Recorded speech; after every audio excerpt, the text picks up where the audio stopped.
హరి ఓం. నమో కృష్ణ నమో కృష్ణ నమో నమో నమ. గోకులవాసులు మరలా వెళ్ళిపోయారా లేదా, ఏం జరిగింది అని తేజస్సుని అడిగింది. తల్లి, ఏం జరుగుతుంది, వాళ్ళు ఎందుకు వదిలి వెళ్తారు? దొరికిన అవకాశం. ఆయన్ని ఇంకా ఏమంటున్నారంటే, శ్రీకృష్ణ, నీవు అనేక ధర్మోపాసనలు చేస్తున్నావు. ఈ ధర్మ ఉపన్యాసాలన్నీ కూడా మాకు తెలియనివి కావు, కానీ పశువులు, పక్షులు, సకల జీవరాశులు నిన్ను ప్రేమిస్తున్నాయి, నీలో ఐక్యం అవ్వడానికి ప్రయత్నిస్తున్నాయి. మునులు, యోగులు, అందరూ తపస్సిద్ధులు కూడా నిన్ను చేరుకుంటున్నారు. అందరికి ఆనందాన్ని ఇచ్చి నీవు మాకు ఆనందాన్ని ఇవ్వవా అని ఎప్పుడైతే పరమాత్మను వాళ్ళు అనేక విధాలుగా ఆయన లొంగ తీసుకోవాలని ప్రయత్నించారో, ఎంత చెప్పినా వినకుండా శ్రీకృష్ణ పరమాత్ముడు ఇంకా అనేక విధాలుగా ఆలోచిస్తున్నాడు. ఎలా వీళ్ళని తప్పించుకోవాలి, ఈ అధర్మ కార్యక్రమానికి మనం సూత్రధారి కాకూడదు కదా అని ఆలోచిస్తున్నాడు పరమాత్ముడు. ఎందుకు, బాహ్యంగా ఈ ప్రపంచానికి ఏం తెలుస్తుంది, వీరంతా కూడా శ్రీకృష్ణుడిని కామలోలుడుగాను, లేక మాయాలోలుడుగాను, లేక వ్యామోహపరుడుగాను చేస్తుంది. అది పరమాత్మకు ఎవరు ఆ ఇది రాయకూడదు కదా అని ఆలోచిస్తున్నాడు అతను. మానవ జన్మ ఎత్తినందుకు, శ్రీకృష్ణుడిగా జన్మించినందుకు మీరు గోకులంలో జన్మించారు. ఎందులకు, ఎక్కడెక్కడో జన్మలు మీరు ఎన్నెన్నో మందిలో అందరి ఆనందాన్ని తీరుస్తున్నారు, అందరి కోరికలు తీరుస్తున్నారు, అందరిని తృప్తిపరుస్తున్నారు, అందరి యొక్క ప్రశాంతతను మీరు అందిస్తున్నారు. ఈ యొక్క యమునా నది తీరం, చల్లని గాలి, ఇవన్నీ కూడా శోభ, ప్రకృతి శోభ, ఇట్లాంటిది ఎప్పుడు రాదు, ఇంకా ఈ అవకాశం రాదు. కనుక ఈ అవకాశాన్ని మేము వదులుకో. నీవు మమ్మల్ని పొమ్మడం అధర్మం, ధర్మబద్ధం కాదది. ఎందుకు, నేను మీకై వచ్చాను, మేమందరం నీకోసం వచ్చాం, ఇంతమంది వచ్చేసాం. మాది అపవిత్రమైతే నిన్ను దగ్గరకు రానివ్వదు.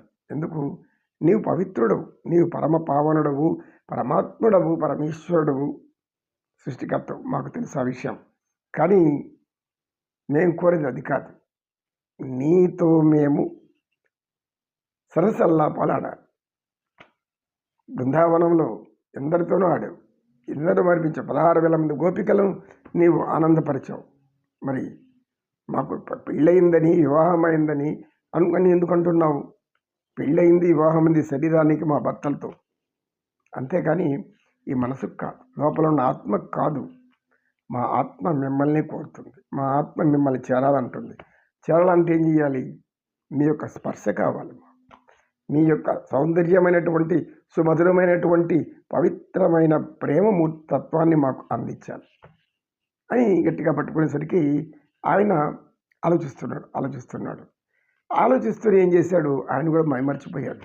మైమర్చిపోవడం అంటే మీ వాళ్ళు వదిలితే కదా, ఎక్కడెక్కడ ఈయన శరీర అవయవాలు ఏ భాగాలు ఉన్నాయో అన్నిటిని కూడా వాళ్ళు ముద్దాడుతున్నారు, పట్టుకుంటున్నారు, ఏమేమో చేస్తున్నారు.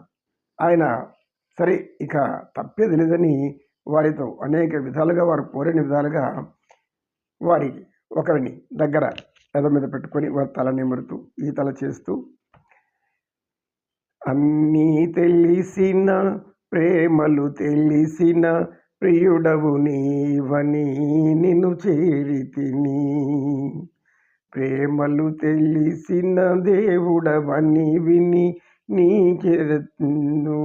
చేరితిమి, మమ్మాదరించవయ్యా అని వాళ్ళు కొన్ని రాగాలు తీస్తున్నారు, అంటే చిన్న చిన్న రాగాలు తీస్తున్నారు.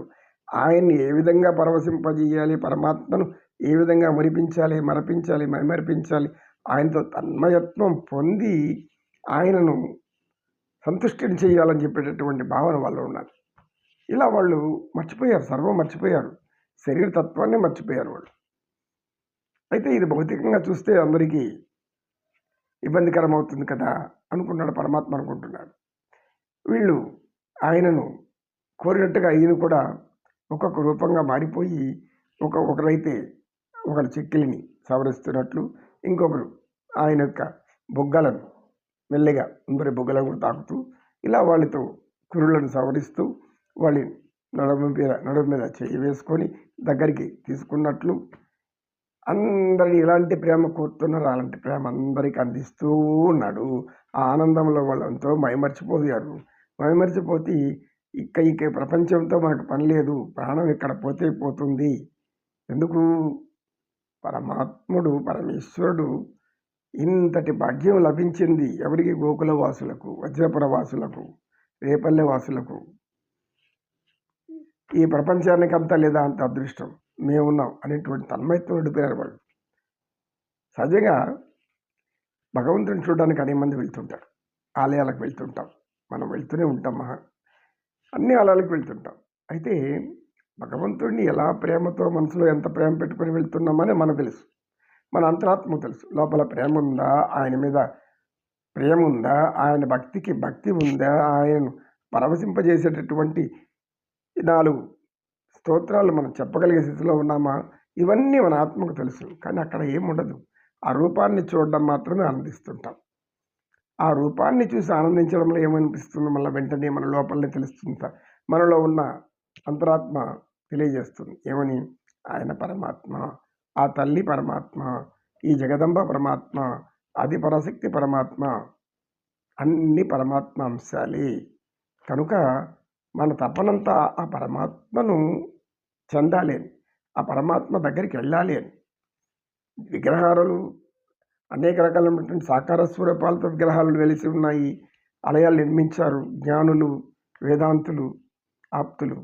అయితే వాటిలో మనం ఏం చూస్తున్నాము? దైవత్వాన్ని చూస్తున్నాం, దివ్యత్వాన్ని చూస్తున్నాం, పరతత్వాన్ని చూస్తున్నాం, పరమేశ్వరుని యొక్క ఆనందాన్ని చూస్తున్నాం, ఆయన యొక్క ప్రేమను కోరుతున్నాం. ఇన్ని చేస్తుంటాం. అక్కడికి వెళ్ళాక ఎవరి ఎంత భక్తి ఆయన మీద ఉంటే అంత భక్తి, అంత తగినంత ఆనందం మనకిస్తాడు ఆయన అనేటువంటి ఒక నమ్మకం, ప్రగాఢ విశ్వాసం. అదే సత్యం, అదే సత్యం. ఎందుకు? మనిషికి చివరికి ఏం కావాలి? ప్రశాంతత కావాలి, తృప్తి కావాలి, ఆనందం కావాలి. దైవ దర్శనం అయినప్పుడు పరమాత్మ ఇది కదా మాకు ఆనందం, ఇక చాలయ్యా జీవితం ధన్యమైపోయింది, పరమానందం చెందింది. ఎందుకు? నిన్ను అనేక శ్రమలకు వచ్చి ఇక్కడికి వచ్చేసరికి చూస్తామా చూడలేమా అని అనుమానం లోపల ఉంటుంది. ఎక్కడ ఆపేస్తారో, లేకపోతే ఎక్కడ మనల్ని తోసేస్తారో, బయట తీసేస్తారో, పక్కకు లాగేస్తారు, ఇవన్నీ కూడా ఆలోచిస్తూ ఉంటారు. చేస్తారు, కొంత చూడలేకుండా లాగేస్తారు వెంటనే. నాకు భగవంతుడి ప్రాప్తం లేకుండా పోయింది, ఇప్పుడు కొంచెంసేపు కూడా చూడలేదు లేదు వాళ్ళు దుర్మార్గులను, నేనేం కర్మ చేశానో, నేనేం పాపం చేశాను అని అట్లాకి వెళ్ళిపోతాను. అట్లా వెళ్ళిపోకూడదు. దైవాన్ని చూడలేకపోయినా దైవ సన్నదికి పోయినప్పుడు ఆయన మనల్ని చూశాడంటాడు, ఆయన మనల్ని చూసే ఉంటాడు అని తృప్తి ఉండాలి. ఆ తల్లి మనల్ని చూసే ఉంటుందని తృప్తి ఉండాలి. జై శ్రీమన్నారాయణ. నమో కృష్ణ, నమో కృష్ణ. కృష్ణం వందే జగద్గురుం, శ్రీకృష్ణం వందే జగద్గురుం. ఓం నమో నారాయణాయ నమః. శ్రీకృష్ణం వందే జగద్గురు.